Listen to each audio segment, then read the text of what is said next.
Gunung Garam ini sebagai penghasilan satu-satunya atau ada lagi, Bu? Ini satu-satunya. Kalau selesai pergi sawah kan, di sinilah semua orang. Kalau bisa dilihat itu mesinnya masih secara manual ini sudah ada sejak tahun 85 dan sampai sekarang masih dipergunakan oleh masyarakat. Dulu-dulunya kan Mas, para ibu-ibu ini susah sekali kami untuk mencari tambahan untuk keluarga, cuma berharap dengan usaha suami.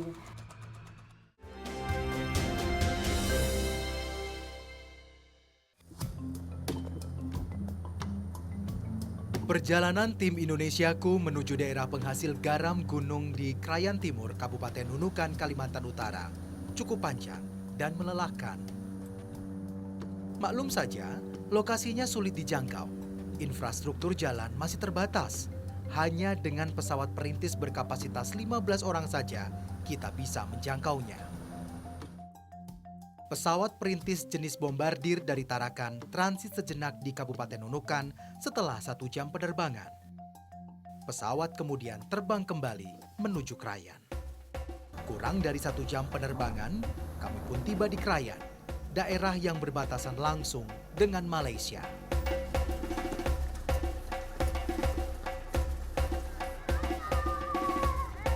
Perjalanan belum usai.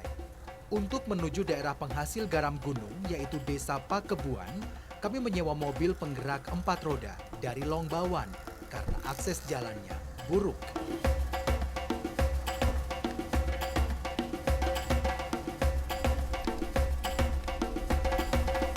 Meski sempat terguncang-guncang dalam mobil, setelah 45 menit perjalanan, kami pun tiba di Desa Pakebuan, Kecamatan Krayan Timur. Desa Pakebuan berpenduduk 380 jiwa. Mereka adalah suku Dayak Lundayeh yang secara historis memiliki ikatan kekerabatan berdasarkan keturunan dengan penduduk asli Sabah dan Sarawak di negeri jiran, Malaysia. Warga Desa Pakebuan mendapat penghasilan dengan membuat garam gunung, yang disebut juga tuju. Garam diperoleh dengan memproses air dari sumur-sumur tertentu yang memiliki kadar garam tinggi. Aneh sebenarnya, karena garam kebanyakan diproduksi di pesisir pantai, bukan di daerah pegunungan. Terus ini Gunung Garam ini sebagai penghasilan satu-satunya atau ada lagi, Bu? Ini satu-satunya. Iya, penghasilan di sini. Kalau selesai pergi sawah kan, di sinilah semua orang. Kalau di sawah, tidak ada orang yang masak garam. Kalau selesai sawahnya, baru orang pergi sini. Tiap keluarga di desa-desa sekitar sumur garam diberi jatah bergiliran mengolah garam 2 pekan dalam setahun. Pembuat garam mayoritas kaum perempuan, sementara kaum laki-lakinya bekerja di ladang atau mencari penghidupan di Malaysia. Proses membuat garam gunung diawali dengan mengambil air dari sumur. Nah, Tarik. Air nantinya akan dimasukkan dalam wadah yang cukup besar dari logam yang disebut stil untuk dimasak.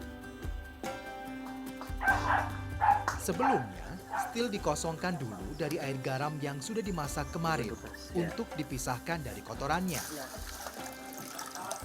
Stil lalu dibersihkan dari endapan kotoran yang menempel. Setelah bersih, air garam dalam ember dimasak kembali dengan menggunakan kayu bakar. Pembuatan garam gunung menggunakan 2 wadah. Satu disebut stil, satu lagi menggunakan drum. Hasil akhirnya akan berbeda. Garam yang dimasak dalam stil akan berwarna putih, sedangkan dalam drum berwarna merah. Nah, kenapa garam gunung yang berwarna putih lebih mahal? Karena dia menggunakan stainless steel untuk mengolahnya. Dan harga stainless steel ini pun mahal sekitar 6 juta. Dan ini beli di Malaysia. Sedangkan yang berwarna merah menggunakan drum. Dan drum ini seharga 350.000. Jadi harganya pun memang jauh sekali dibandingkan yang stainless steel ini. Butuh modal yang cukup besar untuk menghasilkan garam berkualitas baik. Sayangnya, modal masih menjadi kendala utama para pembuat garam gunung di Krayan. Kalau untuk sekilo sekarang garam berapa, Bu? Harga 1 kilo garam? Sekilo 30. 30. Garam anu itu hotel. Kalau garam yang ini ya 20.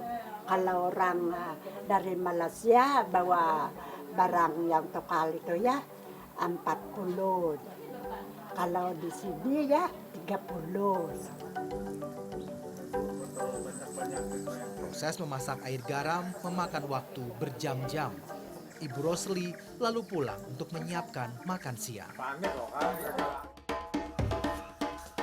Sesampainya di rumah, Ibu Rosli langsung mengambil keranjang. Kami kemudian pergi ke kebun memetik sayuran.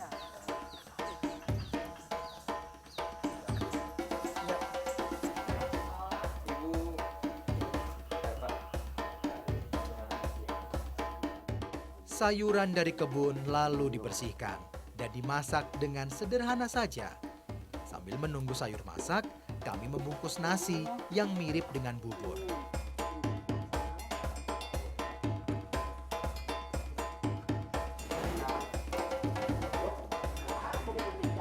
Tak lama kemudian, sayur pun matang.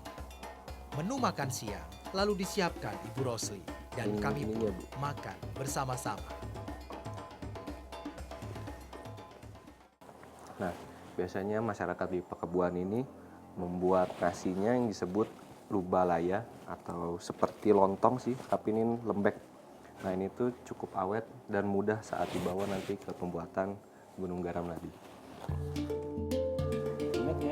Usai makan siang, Ibu Rosli menyiapkan bekal untuk dibawa. Kami lalu berangkat kembali ke tempat pembuatan garam yang berjarak 1 km dari rumah. Tapi semua dari mana, Bu? Di tengah perjalanan, saya merasa heran dengan banyaknya mobil berplat Malaysia.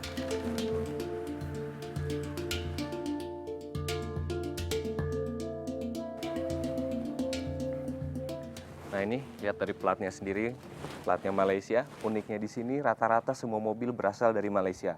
Karena kalau untuk mobil dari Indonesia tidak bisa membawa untuk ke daerah Krayan ini. Unik sekali. Ya, barang-barang produksi Indonesia memang sulit masuk ke Krayan karena minimnya akses jalan.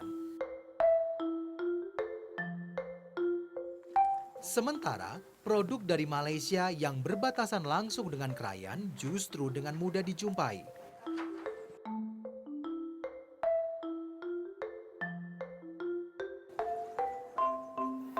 Banyak kereta-kereta dari anu itu Malaysia pergi ambil garam di sini. Bawa anu dia, bawa gula, bawa anu itu minyak dengan umum macam-macam orang bawa, kami tukar. Ini sebab kami selalu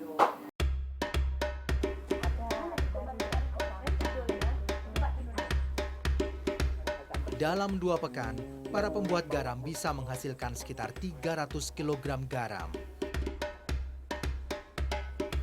Garam gunung dari Krayan mengandung yodium alami yang cukup tinggi, kaya zat mineral yang menyehatkan. Proses membuat garam membutuhkan waktu selama 3 hari 3 malam. Garam yang telah selesai dimasak lalu dijemur sampai kering. Satu-satu aja, Bu. Tak lama berselang, datang mobil pembeli garam dari Malaysia.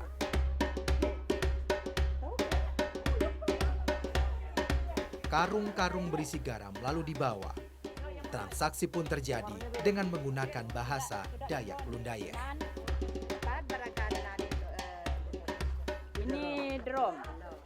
Terus kenapa ambil garamnya di sini, Bu? Di Malaysia tak ada? Oh, kalau di Malaysia itu garam laut kan. Kalau di sini kan garam gunung. Jadi banyak orang di sana yang mau dengan garam gunung. Lebih bagus kah? Lebih bagus. Lebih bagus garam gunung daripada garam laut. Harga lebih mahal garam ini Harga ya lebih mahal garam ini dibanding garam laut. dibanding garam laut. Setelah harga disepakati, Garam gunung milik ibu-ibu desa Pakebuan langsung dibayar dengan ringgit Malaysia. Dapat 100 ringgit. Nek, untuk apa ini? 100 ringgit. Ya, untuk kita beli gula ke apa-apa juga, beli sayur ke ayam untuk sayur, untuk kita berobat. Untuk beli obat juga. Iya, bisa ya. Sumur-sumur garam gunung dari Krayan sudah sejak tahun 70-an berproduksi. Menurut penelitian, sumber garam gunung berasal dari aliran air bawah tanah yang sudah ada jutaan tahun lalu. Sebenarnya kalau untuk ini sudah ada peneliti belum sih Pak mengenai garam gunung ini? Penelitian masalah garam ini kita pernah menerima tamu dari Kuala Lumpur. Kemudian kita juga terima dari Indonesia di Bogor, kemudian dari Jakarta mungkin itu beberapa kali, dan kita sudah terima hasilnya. Dan menurut penelitian bahwa garam gunung yang ada di Pakebuan ini boleh dikonsumsi oleh manusia. Begitu. Malah lebih bagus kadarnya daripada yang di laut, karena kita kelola secara organik, maksudnya dimasak. Sejak dulu sampai sekarang, puluhan sumur garam di Krayan dikelola secara komunal oleh warga. Tak hanya untuk dijual, garam juga digunakan untuk memenuhi kebutuhan rumah tangga warga Krayan dan sekitarnya. Bayangkan, jika tak ada sumur garam, mau tak mau warga harus membelinya dari daerah lain dengan harga mahal karena sulitnya transportasi.